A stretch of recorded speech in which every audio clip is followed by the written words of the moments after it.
Hey, what's up, guys? Hello to Football Talk here. Week 6 of the NFL season is in the books, and we are about to recap all 14 games once again.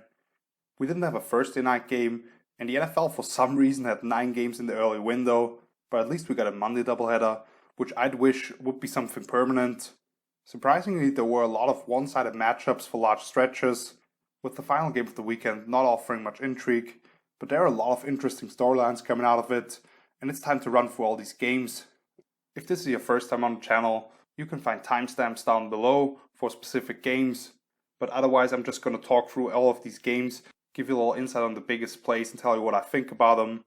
And as always, you can comment or DM me on my social media for more information, which you can find linked down below, and check back on my page hellosforfootballtalk.com, where I will post my rankings for all 32 starting quarterbacks following week 6. But now let's get into the slate.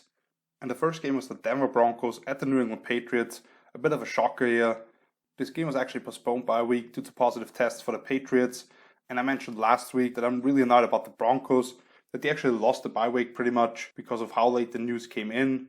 Both teams got their starting quarterbacks back for this week. But if I told you that Drew Lock would be 10 of 24 for under 200 yards, no touchdowns and 2 interceptions, and the Broncos averaged just 3.6 yards per rush, wouldn't you think this was a Patriots blowout? Denver got on the board early as Drew Lock hit Tim Patrick on a go route at the sideline to set up a 45-yard field goal. When the Patriots got the ball, they picked up just one first down, and then on the following third down, Cam tried to throw a quick swing route to his back, with Shelby Harris batting the ball up for a diving interception from Deshaun Williams, his teammate. The Broncos offense wouldn't be able to pick up another first down, but at least they had another field goal from about the same range.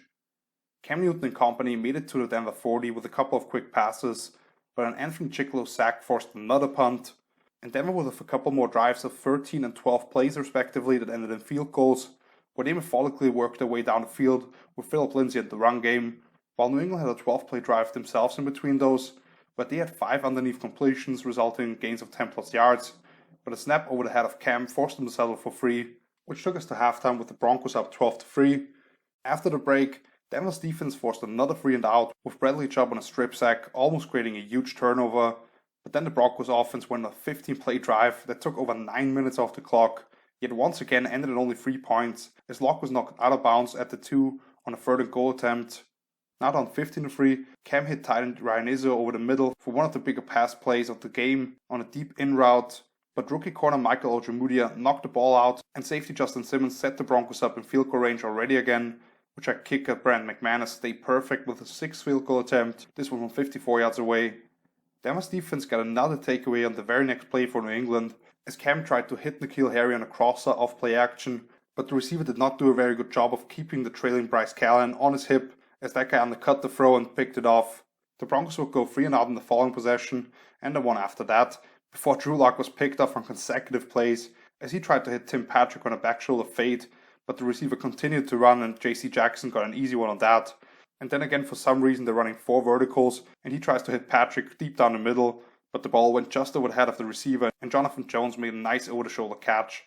The Patriots, on the other hand, scored 9 more points, as Cam had a 38-yard scramble, and then scored on a quarterback sneak before being taken down on a 2-point conversion attempt, which was a curious call as they were down by 9 after that, and then they cashed in for a field goal after the first interception for Locke. After that second INT, the Patriots had a chance down by 6, and a double pass from Julian Edelman to James White on a screen across the field had them at midfield already.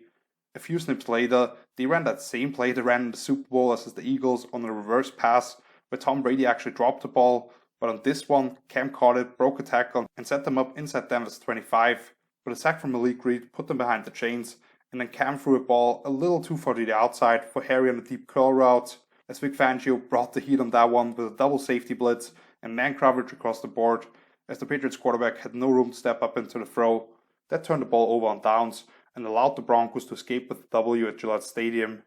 This was one of the bigger shockers of the weekend for me, as the Pats came into the game as 10-point favorites, and really this should have never been even that close, as the Broncos defense got 4 sacks and 3 takeaways, while holding the Patriots running backs just 41 yards on the ground. And Brandon McManus became the game's MVP with 6 field goals, because the offense could not cash in for 6 points at any moment. And a huge reason for this outcome obviously was New England shuffling on the offensive line throughout the game, so hopefully for them they can get healthy again. Next up we had a divisional clash with the Houston Texans at the Tennessee Titans. I was surprised to see the Vegas line of only like -3 or -3.5 for the Titans, which is about standard for a home team in a neutral matchup, despite the Titans just having beat down on one of the AFC's best in the Bills in convincing fashion. While the Texans only got their first win of the season against the Jaguars, this turned out to be one of the crazier games on the Sunday slate, with an even more stunning finish to it.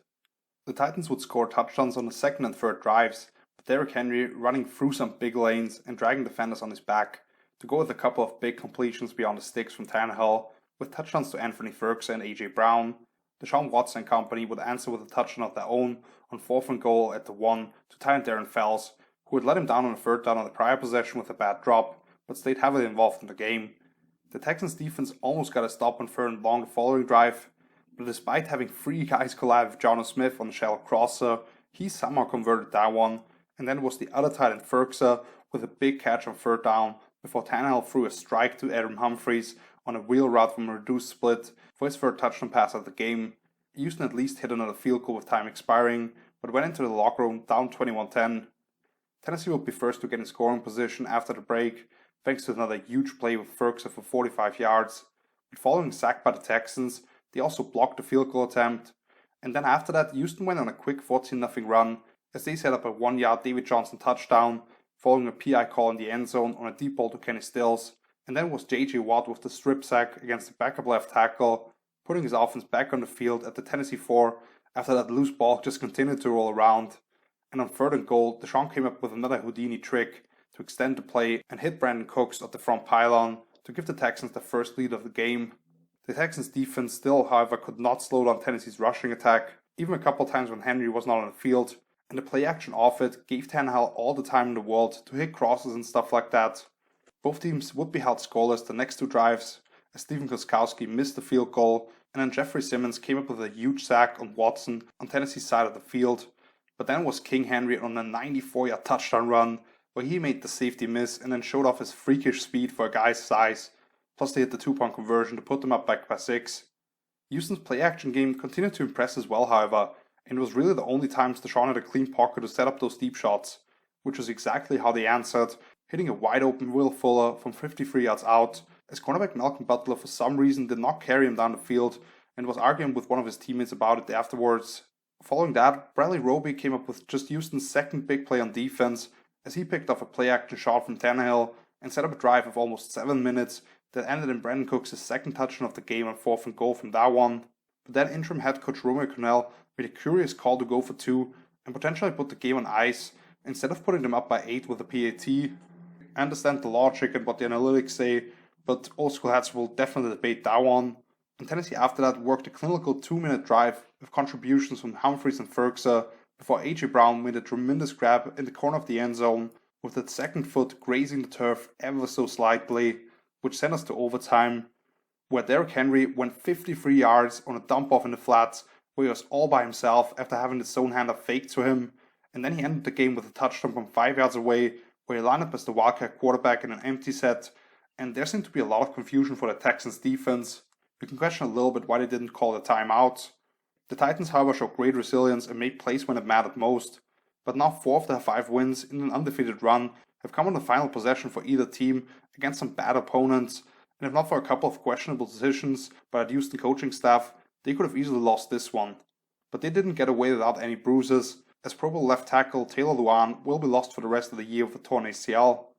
And by the way, Mike Vrabel is doing some Bill Belichick stuff with that 12-man penalty to stop the clock, but what a bad beat for Texans batters. We move on to another divisional clash, and this one was never really that close, with the Browns at the Pittsburgh Steelers. The Browns came into this game not having won in Pittsburgh since 2003, and this was the best matchup between these two on paper in a long time. It was strength versus strength between the Browns' offensive line and the Steelers' defensive front, but one of those units would clearly win the battle. The Steelers started out with a promising opening drive that was fueled by a heavy dose of James Conner, but ultimately had to settle for 3.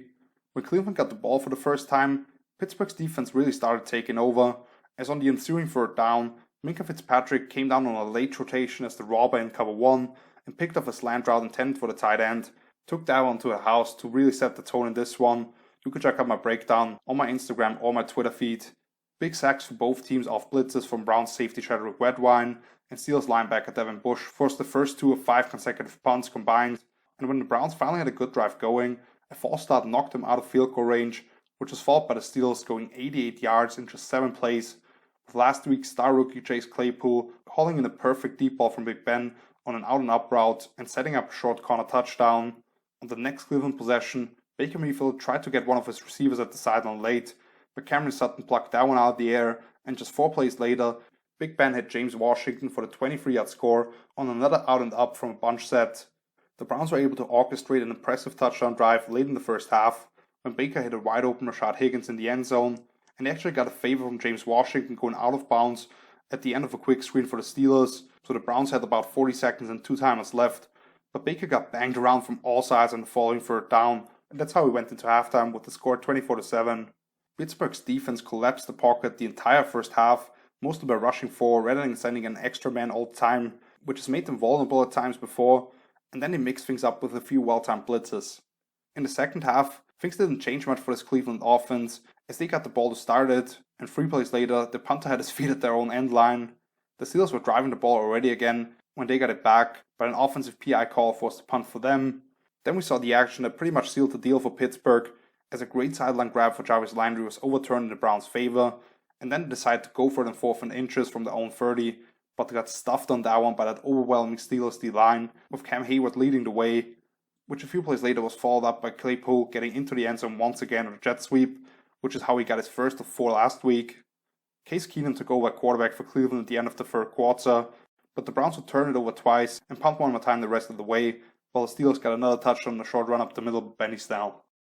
Cleveland got the crap hit out of them all game long. The Browns' defense could not stop the run throughout the day, especially in crucial situations, whether it was at the goal line or Big Ben going for about 3 yards on a simple quarterback sneak. The one thing the Steelers need to take off the play sheet are those RPOs where Ben just holds onto the ball too long and allows the D lineman to knock down the passes. This is a huge damper for Cleveland after all the hype coming into this matchup, but as great as a showing as it was for Pittsburgh, they also suffered a big loss themselves, with second-year linebacker Devin Bush out for the rest of the year of a knee injury. A division rival of these two coming into the Battle of the Birds with the Ravens going to Philadelphia to take on the Eagles, and with this bang-up Eagles offensive line against Baltimore's creative blitz packages, I expected the Ravens defense to dominate, and they were all over the Eagles early on, forcing 5 3-and-outs to start the game, with a fumble recovery by Deshaun Elliott on the first play of another possession mixed in between. Baltimore's offense, on the other hand, did not face much resistance from the Philly D, as they scored a touchdown on the run-heavy initial drive that was finished off by a Nick Ball touchdown, who was actually in protection of a play-action concept, where he peeled off late and settled as he felt some space around him. The Ravens also scored off the Eagles' fumble that set them up at the opposing 30, with Gus Edwards plowing ahead from 7 yards out, but outside of a Justin Tucker field goal that was set up by a 30-plus yard game by Willie Snead, the Ravens' offense looked kinda out of sync for the rest of the half, as they punted 4 times themselves, with Baltimore's defense stopping Carson Wentz on a sneak on 4th and short from the Ravens' 20, and Jake Elliott missing a 52-yard field goal after Miles Sanders got loose for a nice gain, and the Ravens gifted the home team a rough in the pass actually. We went into halftime at 17-0. Baltimore's defense routinely got to Wentz because of their complex blitz packages against Philly's long-developing pass concepts, with Calais Campbell being a frequent visitor in the imposing backfield throughout the day, had 3 sacks and 4 tackles for loss. And after a promising Ravens drive to start the second half stalled, the Eagles finally got on the board with yet another long Miles Sanders run, as he went 74 yards, just like he did last week actually against the Steelers. I highlighted that one on my social media outlets as well, if you want to check that one out. At the very end, Deshaun Elliott knocked the ball out, but wide receiver J.J. Sager-Whiteside recovered in the end zone, and once again that gave Philly some life. Lamar would answer with a 20-yard throw to Marquise Brown, and a 37-yard touchdown run of his own on like an inverted veer play.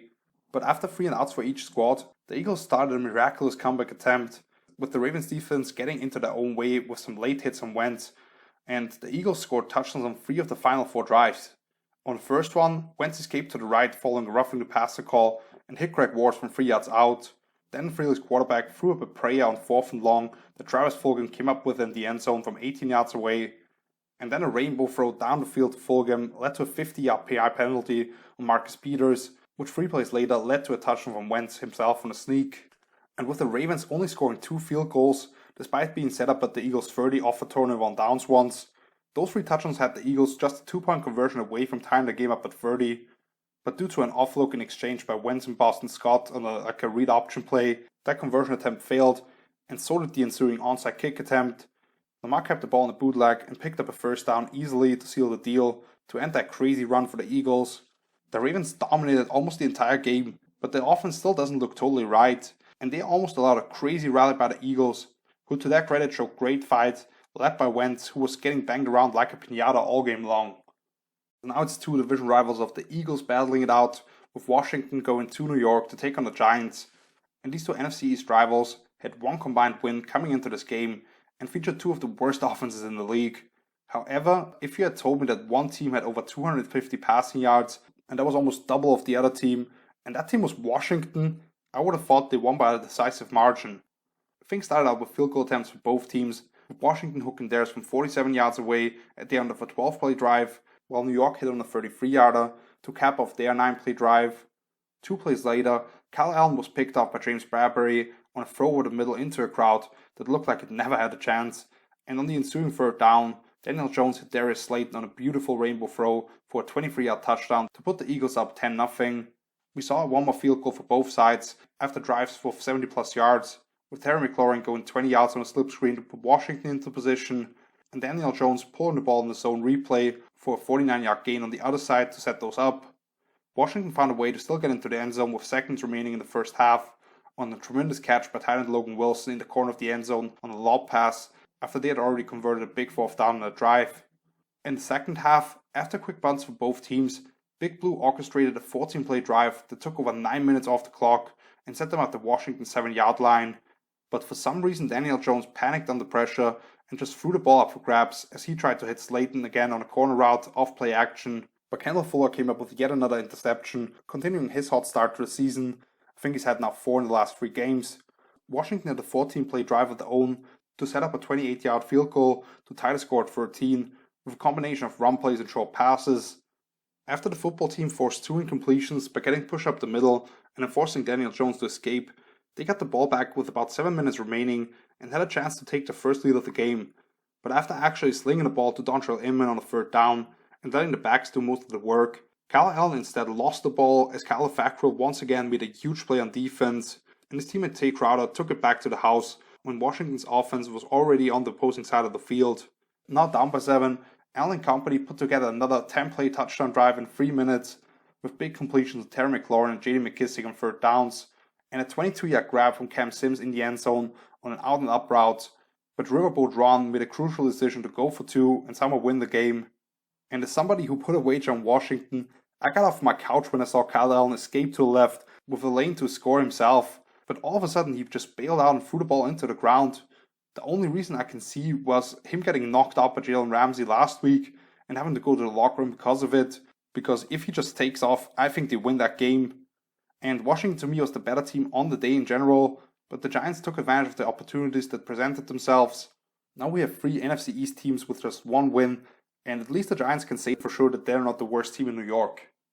Let's move on to a more high-scoring game with the Falcons at the Minnesota Vikings. Once again, these 2 teams had only 1 combined win between them leading into the game, and with both of them fielding bottom 5 pass defenses and some weapons at the wide receiver position, I expect fireworks in this one. Unfortunately, the scoring happened on one side for the most part, and the other one only joined the party late.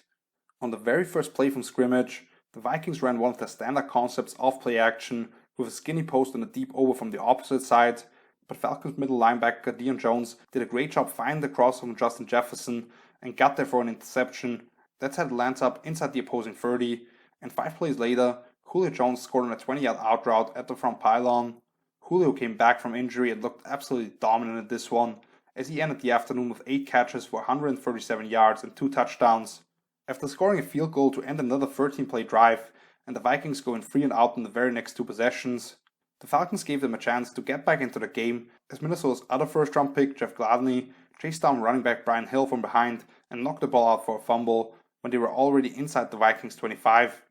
But after hitting Irv Smith for a big gain on a post-corner route, off-play action, and picking up a couple of first downs, the Atlanta defense made a huge stand at the goal line, with Kyle Rudolph missing the sift block and leaving Dante Fowler unblocked off the edge on 4th and goal from the 1. The Falcons would have to punt when they got the ball back, but that's when Kirk Cousins started giving the ball to the opposite team, throwing interceptions on back-to-back drives, once on a bobble intended on a curl route, leading to rookie corner AJ Terrell's first career pick, and the other one whilst getting hit, landing in the hands of Foyesade Oluokun, his first career pick as well, while Matt Ryan hooked up with Calvin Ridley for the second TD of the game in between those, and another drive ended in a Younghoe Koo field goal with seconds remaining in the half. While the Vikings didn't try to get the run game going and game script wasn't in his favor, I was shocked to see Alexander Mattison have as little success as he did, being held to just 10 yards on 9 rushes outside of one 16-yarder where he actually showed off his skill set. He was a huge fantasy bust this week. In the second half, the Falcons hit another field goal off a 10-play drive before Minnesota finally got on the board on a drive that was fueled and finished by Justin Jefferson with some big catches. That Minnesota defense seemed to have finally made a stop following that after the Falcons converted 6 straight third downs with some wide open targets on those, but on the fringe of field goal range, they decided to go for it on 4th and 3, but instead of just converting with Julio off the scramble drill, 9-11 took it upfield and scored from 40 yards away to pretty much end this contest. After a couple of 3-and-outs, Minnesota would score 2 more touchdowns over the final 4 minutes, with Thielen and Jefferson getting 1 each and catching deep balls to set those up each. But with the Falcons scoring another touchdown on 4th and 1, where tight end Hayden Hurst got into the end zone untouched from 35 yards away as he ran a drag route across the flow of the run play that they originally faked, the lead was never really in danger. For the Falcons, it was perfect symmetry actually, as they scored exactly 10 points in all 4 quarters. Obviously, Julio looked like his dominant self coming back from injury, but the Vikings have a star receiver in the making of their own, as Jefferson even topped Julio's output with 9 grabs for 166 yards and 2 touchdowns. Now at 1-5 for both teams, I don't see them being effective in the playoff hunt anymore, but considering the explosiveness they both possess on offense, they could be a pain in the butt for other quality teams. Just don't expect any consistency from them. Back to an interconference matchup with the Detroit Lions traveling to Jacksonville. The Lions were coming off the bye week, while the Jaguars actually suffered the biggest loss of the season last week to the Texans. Now in a battle of 2 one-win teams, with one looking to remain relevant, while the other pretty much had to throw away any playoff hopes. I expected Jaguars rookie running back James Robinson to have a lot of success against the struggling run defense for the Lions, but on back-to-back carries to start the game, he went for -1 yard and Jacksonville had to punt. That would become a theme for the day, as Robinson went for just 29 yards on 12 carries.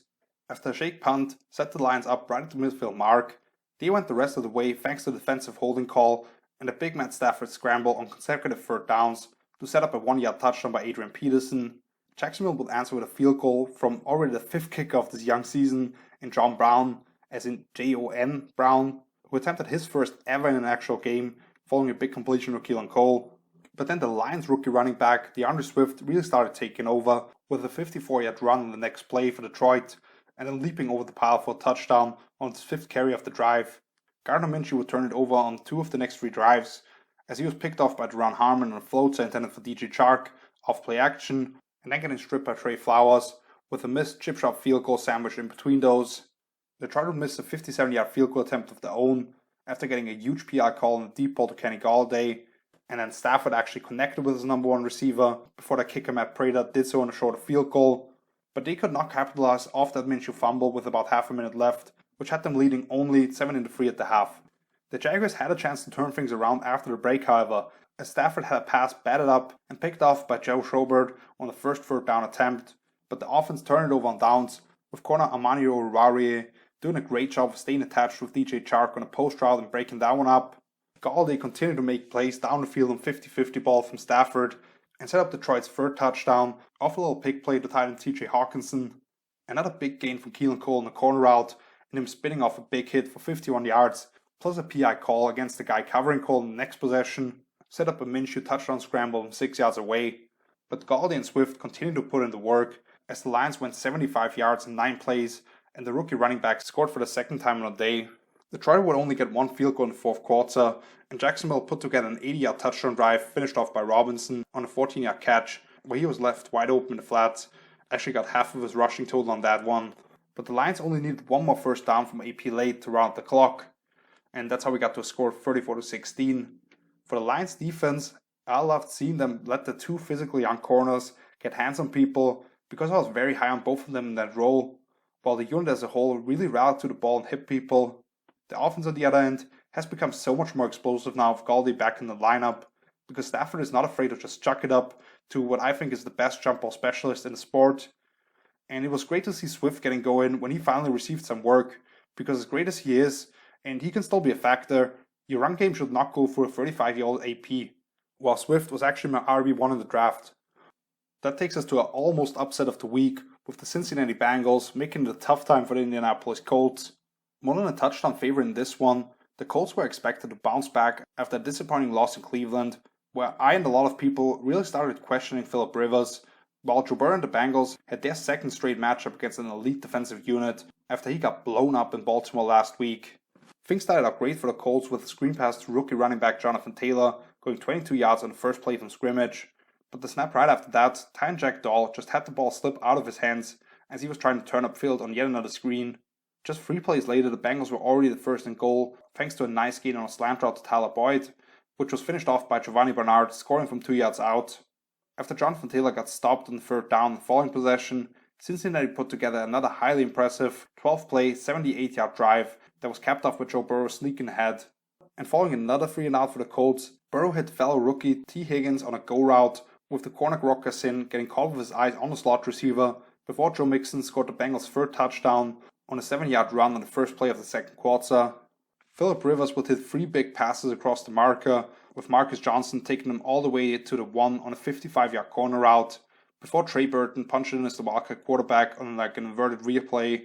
The Colts defense continued to make uncommon mistakes, as they let Tyler Boyd go untouched for about 20 yards on a sweep play, but at least he could get a sack on Burrow to force Cincinnati to settle for free on that drive. And then Rivers really started to look like a guy he was like 5 or 6 years ago, slinging it all over the yard, with some passes having perfect ball placement, just over the heads of defenders in zone coverage, or throwing his guys open against man. And he hit Zach Pascal in the end zone with 15 seconds left in the first half to draw within 3 all of a sudden. The Bengals still had a couple of receivers open in the second half, but if it wasn't for a career-long 55-yard field goal from Randy Bullock, they would have been held scoreless over the final 38 minutes, as that Colts defense started getting after Burrow, then holding the Bengals to just 27 yards rushing on 13 attempts in half number 2. As much as Frank Reich tried to protect old Philly Rivers from himself early on, and I said last week that I wouldn't want the game to be put in this guy's hands anymore, I think he had his best game over the last 2 years, even though of course he was picked off at one point in the fourth quarter by safety Jesse Bates, who has been phenomenal for the most part, as Rivers was trying to fit the ball between him and the corner. But another throw to the end zone where Jack Doyle literally was able to reach it with his fingertips to put them ahead in the comeback victory, that was huge. Obviously the Bengals missing their 48-yard field goal attempt, and the Colts hitting a 40-yarder themselves over the last 8 minutes of the game was the big difference, as Burrow, after getting a couple of completions to AJ Green, had to force the ball to Boyd right down the seams, which was picked off by rookie safety Julian Blackmon, who I've been raving about for a long time, when the Bengals were already actually in the fringe of field goal range. So the Colts escape, and this might be the best thing to happen to them, for them to wake up a little bit and to see Rivers execute in those situations and bring them back in that game. And in the final game of the early window, we had the Chicago Bears at the Carolina Panthers, one of the worst 4-1 teams against one of the most surprising 3-2 teams I've seen in a while. The somewhat rebuilding Panthers were favored at home after winning 3 straight games, and this was not a pretty game to be honest. Teddy Bridgewater had been playing very clean in recent weeks, but on only the second play of the game, Bilal Nichols sacked him at his own 1-yard line, and right after that, a pass to Robbie Anderson on a stop route was deflected and landed in the hands of Deshaun Gibson, which on the ensuing third down for the Bears, they converted into a touchdown for rookie tight end Cole Kmet, as Nick Foles threaded the needle into a crowd on that one. The Panthers would answer with a 14-play, 72-yard drive with a couple of big completions to DJ Moore, but after Teddy got stopped on a scramble, they had to settle for free on that one. That was followed by 2 quick punts before Chicago set up a field goal of their own at the end of an 11-play drive, and then it was Carolina with another long drive, 13 plays, finished off by another field goal, where a couple of big open field tackles on scrambles for Teddy Bridgewater and a pass off the hands of DJ Moore kept them out of the end zone. Foles would go on to lead a 2-minute drive, with underneath completions getting them in range for a 55-yard field goal to end the half, and the Bears quarterback actually got lucky that Trey Boston didn't pack him off a couple of plays earlier. The Bears only picked up 1 first down in the opening possession after halftime, before they had to punt, and then we almost had back-to-back-to-back turnovers. As first it was Bears safety Eddie Jackson making a great low tackle on Mike Davis, where the ball popped out as he put his helmet right on it. Then Foles was intercepted by rookie Jeremy Chin, who was covering the flats and sunk under a deep out route as the Bears quarterback just floated the ball towards him off the wrong foot as he was scrambling to the right. And finally it looked like Eddie Jackson had a pick six after Kyle Fuller knocked the ball out of Robbie Anderson's hands on a curl route, but the corner got called for just getting there too early. 2 snaps later, the Panthers got their longest play of the night as Teddy hit Robbie Anderson for a leaping grab along the sideline for 39 yards, fitting the ball between the corner and the safety in a too high shell. But even though the Panthers got some yardage back after Teddy fell down for a sack, the 54-yard field goal attempt did not go through. A big throw and catch to one of my rookie sleepers, Daniel Mooney, on a corner route versus cover 2, set up a false touchdown on a sneak at 3rd and goal, putting them up by 14 heading into the 4th quarter. The Panthers would answer with a touchdown drive of their own, where they converted a 4th and inches, and then had a PI call on a deep ball intended for Moore to set them up at the Chicago 1, from where Mike Davis punched it in. After that, Foles hit Allen Robinson for a big play on a deep in route on 3rd and long, plus a roughing the passer penalty set them up for another field goal. Carolina got free themselves. That was set up by a big 38-yard catch on a fade route to DJ Moore, and the Bears offense wasn't even able to take 3 minutes off the clock over the next 2 possessions, while actually helping out the home team by throwing the ball after a 2-minute warning. And cornerback Rasul Douglas deserves some credit here, doing a great job sticking with Allen Robinson on a mesh concept to force the incompletion. But as the Panthers were driving and already at the Chicago 38, Bridgewater tried to lead Moore way too much upfield on a corner route when he had a lot of room if the ball was just put on him, and the receiver almost made a crazy one-handed grab on it. They would get one more chance, but Teddy on the first play had a deep in route by Moore undercut by DeAndre Houston Carson for a pick on the first play to seal the victory. And overall, I have to say, after Mike Davis had put up big numbers in the absence of Christian McCaffrey, he averaged just 2.9 yards per carry in this one. And the running back on the other side for the Bears, David Montgomery, he also barely cracked 3 yards a pop against a suspect run defense for Carolina with some injuries along the D-line. Chicago's defense had no answers for DJ Moore, but really held this offense in check outside of that, and it took a couple of pinpoint throws from Teddy, who had a much better game despite the bad stat line than in some other contests where he was just asked to throw the wide open receivers. The Bears offense though, no bueno. But yeah, they're leading the division now at 5-1. Whatever it takes, man. So now we get to a midday window with an AFC East game between the Jets and the Dolphins, and I don't get how this was one of only 2 games in the midday window, while we had 9 1 p.m. kickoffs, but this is where we were, and when Packers-Bucks was at a commercial break, you weren't overly excited to watch that second screen for a non-competitive game that was filled with punts and mistakes. And we actually started things out with 3 straight 3-and-outs before the Dolphins put together an impressive second drive that ended in an Adam Shaheen touchdown, while the Jets did counter with their second longest drive of the game, as they went 12 plays but only got to the Miami 34 before Joe Flacco got the ball snapped to him while he was trying to audible, which knocked him out of field goal range. Miami continued to feature Myles Gaskin in the run game and on a couple of screams to go with some touches for Matt Breida as well, while the third drive ended in another touchdown to Preston Williams on a slant route at the goal line. On the ensuing kickoff, what happened perfectly symbolized the Jets' season so far, as their return man just tried to take a knee in the end zone, but had the ball come off his hands, it went out of the end zone and he couldn't even get out of his own 10 anymore. Of course this ended in a punt, in fact, if not for Xavier Howard beautifully undercutting a deep in-breaking route, and the Jets going for 4th down on the final play of the first half to just kill the clock, they would have gone 3-and-out 5 straight times. The Dolphins cashed in on one of those for a short field goal after a nice return from Jakeem Grant, followed up by a 43-yard pass to a wide-open Shaheen right down the middle of the field, before hitting another tight end Durham Smythe for a touchdown, who was all by himself in the flats. Jets nickelback Brian Poole would deny a touchdown to a third tight end, who actually is their tight end 1 Mike Gesicki, who for some reason didn't catch a single pass, as Poole came up with an interception just in front of the end zone, which had them down only 21-0 at halftime. After the break, both teams went 3-and-out twice before the Dolphins scored a field goal following a couple of big chunks to the wide receivers, and those would be the only points of the second half. Jets kicker Sam Ficken missed his first field goal of the season from 55 yards away, and the only bright spot, other than the one pick just before the half, was safety Marcus May making what is now known as the butt interception when he pinned the ball between one of his hands and his behind. Gang Green would go on the longest drive of the day for them, making it all the way to Miami's 7-yard line with about 3 minutes left, but the Dolphins stopped them on 4th down to make the final score 24-0. But at least we finally got to see 5th overall pick Tua Tagovailoa make his debut, and he completed his first 2 passes of his career. In one of the craziest statistics I can remember in a long time, neither team had converted a single third down until Flacco hit former fellow Raven Rashad Perriman for one with about 11 minutes left in the game. They were 0 for 19 up to that point, I believe. But let's get to the game that was actually important from this window, only for it also to be a blowout kind of.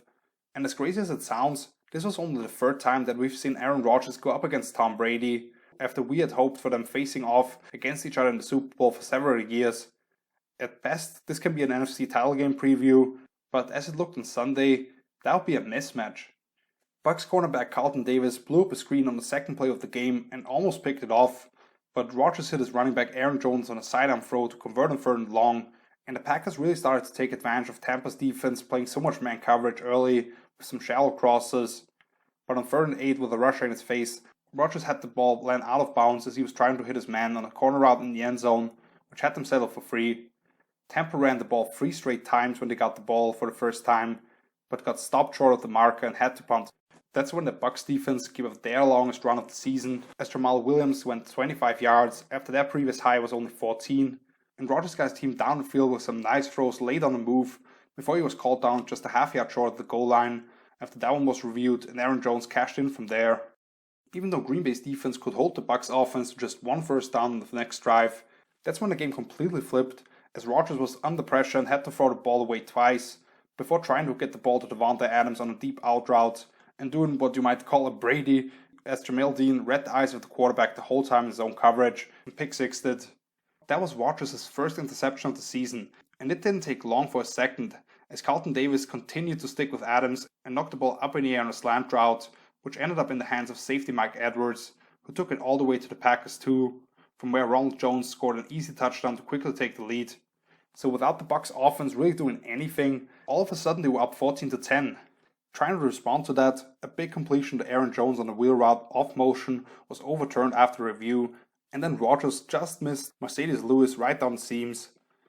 After the falling punt, Tampa Bay started featuring Gronk more and were gifted a face mask on Brady to set up the first career touchdown grab for rookie Tyler Johnson, and following a big sack for Lavonte David on a blitz on the ensuing 3rd down, Brady hit Gronk on a fade route for his first touchdown in their new home together.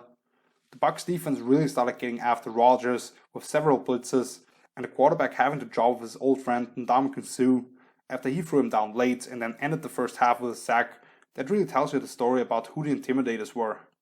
Brady continued to stay on point in the second half, with a perfect layered throw to Gronk on a corner route before Ryan Succop hit a 50-yard field goal to make this a free touchdown advantage.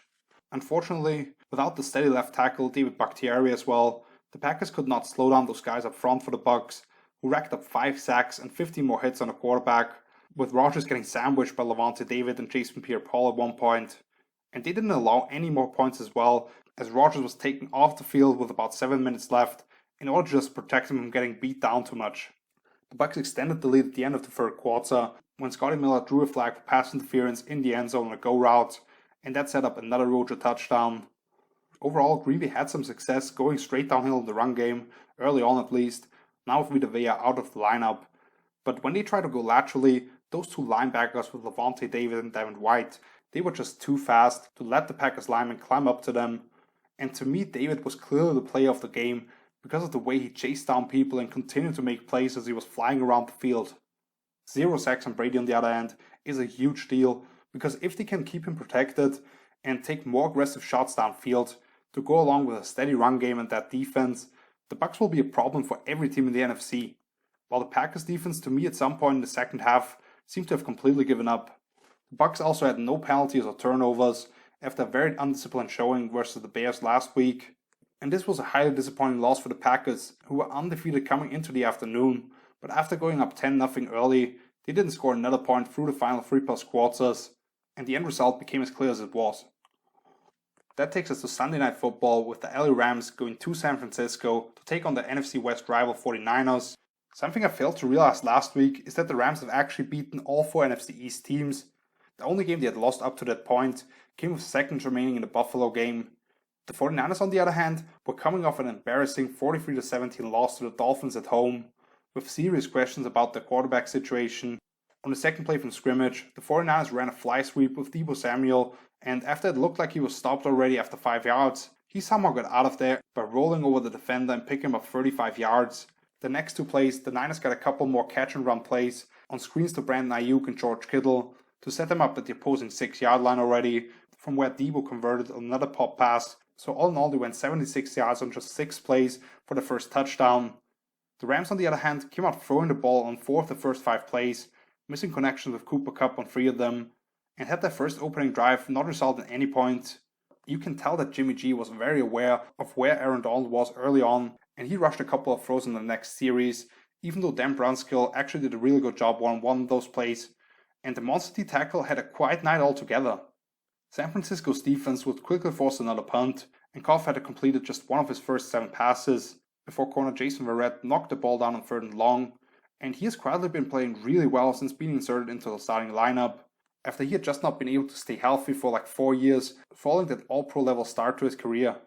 Kyle Shanahan continued to put the ball in the hands of his playmakers quickly, with Raheem Mostert given almost every single snap at running back through the first 30 minutes or so, and showing why he deserves to be in there.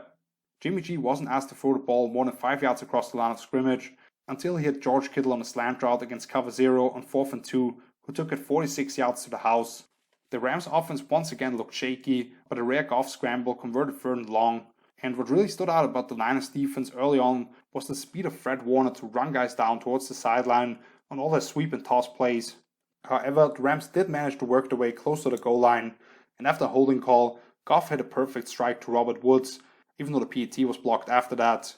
Garoppolo made his best 2 throws of the first half on back-to-back plays to Kendrick Bourne, I think also the 2 longest in air yards on those. Then at Trent Taylor on a 3rd down conversion that set them up at the LA 20, which after a couple of runs up the middle, ended up in the touchdown for Brandon Ayuk on 3rd and goal, as the Rams had 2 guys running with Bourne releasing out of a bunch set and left the rookie wide open.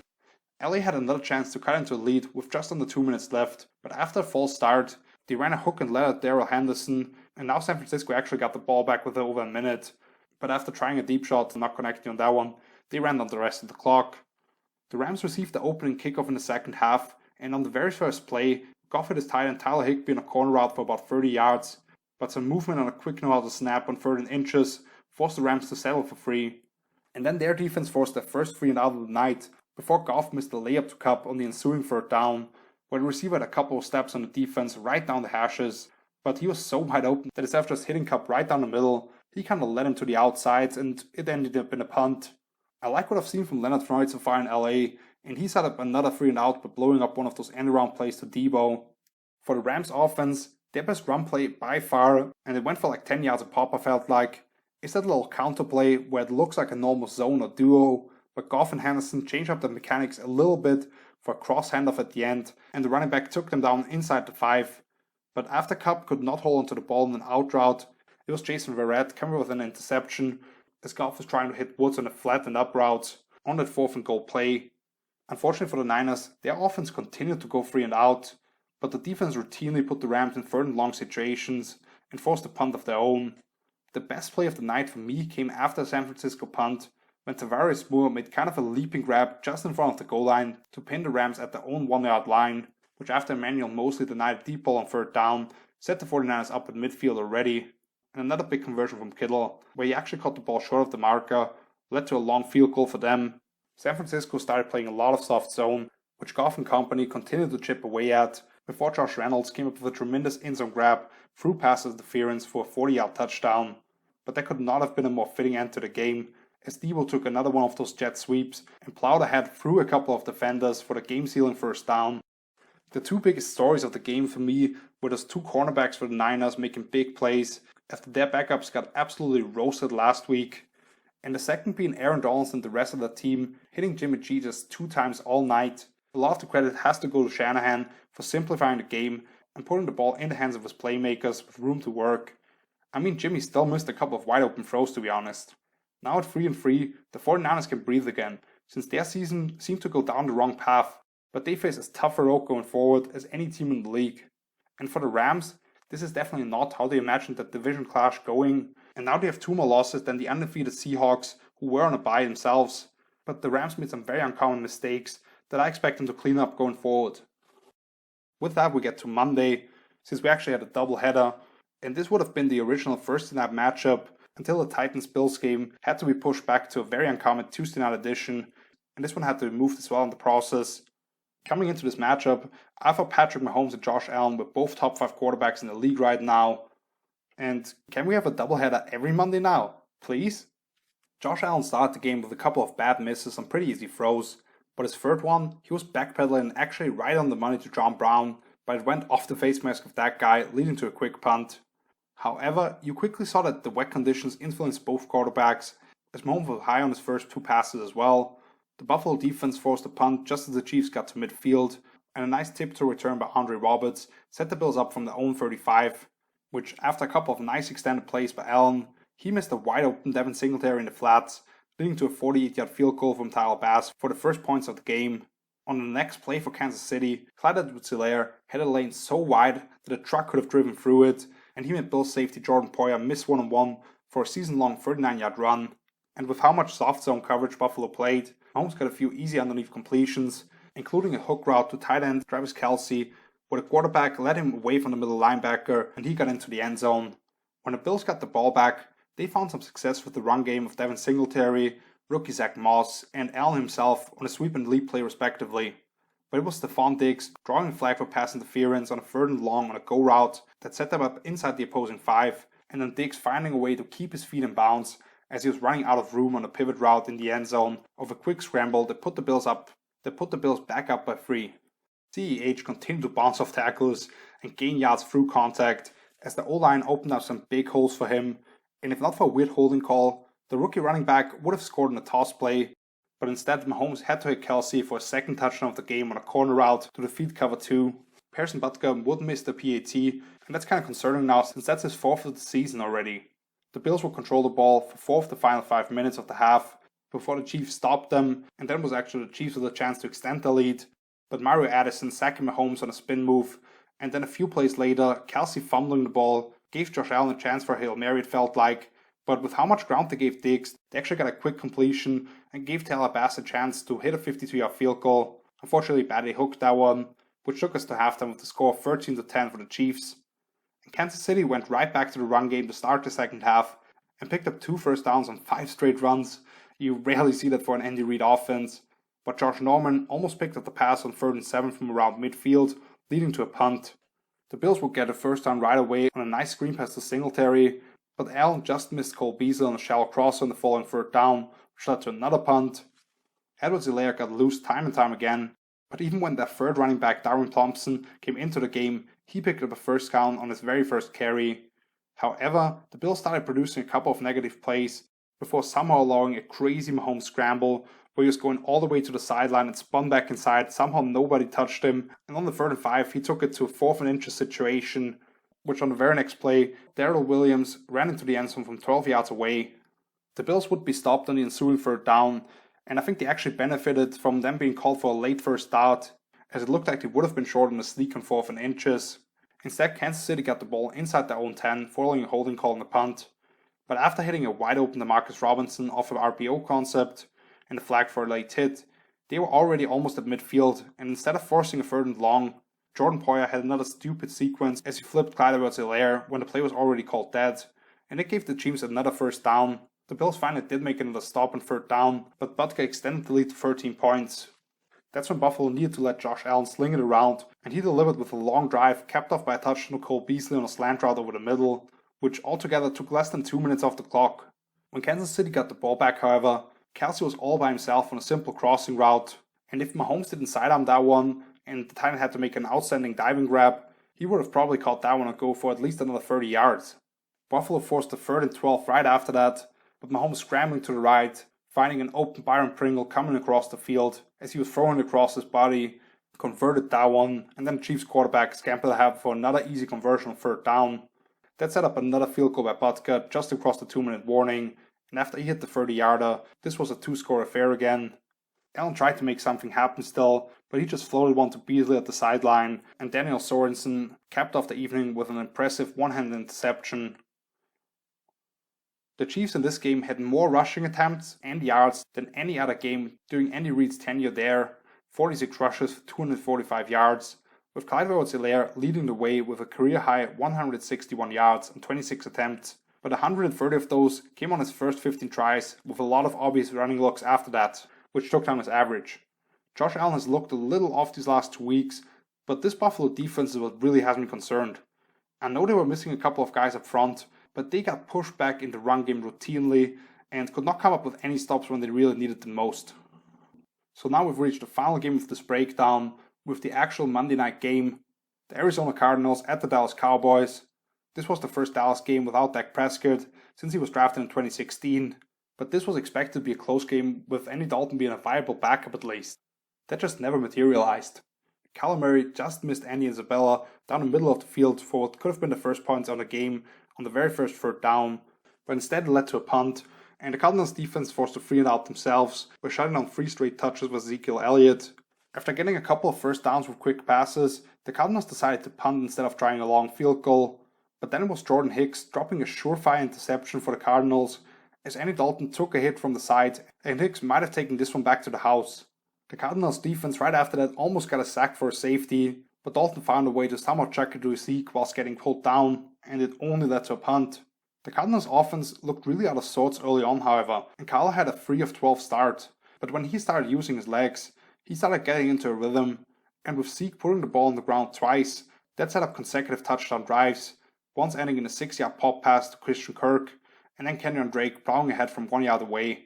When the Cowboys got the ball back, down 14-0 now, they finally put together some nice plays, with Tony Pollard getting loose a couple of times, and a big catch over the middle from Michael Gallup, but a block in the back knocked him out of field goal range, and on the very first play after the ensuing punt, Kyler hit a streaking Christian Kirk off play action for an 80-yard touchdown. He had a couple of steps on cornerback Darryl Worley, who was caught flat-footed on that one. Dallas finally got on the board with about 10 seconds left in the half after Michael Gallup dropped a pass in the end zone on third down. But after Dallas took the opening kickoff of the second half, the refs badly missed the PI call on Dre Kirkpatrick, who after pulling down CeeDee Lamb, intercepted the pass to stop a pretty promising drive for the Cowboys. Arizona once again capitalized off a turnover, as a heavy dose of Kenyon Drake and Chase Edmonds took them down from the 1, from where Kyler scored on a keep off another replay. The Cowboys let kicker Greg Zuerlein attempt a 58-yard field goal, but he hooked that one, and even with Kyler not completing a pass through the first 20 minutes of the second half, the Cardinals were the first to put points on the board with a chip shot field goal after a 60-yard catch and run play for DeAndre Hopkins, who actually had a quiet night outside of that.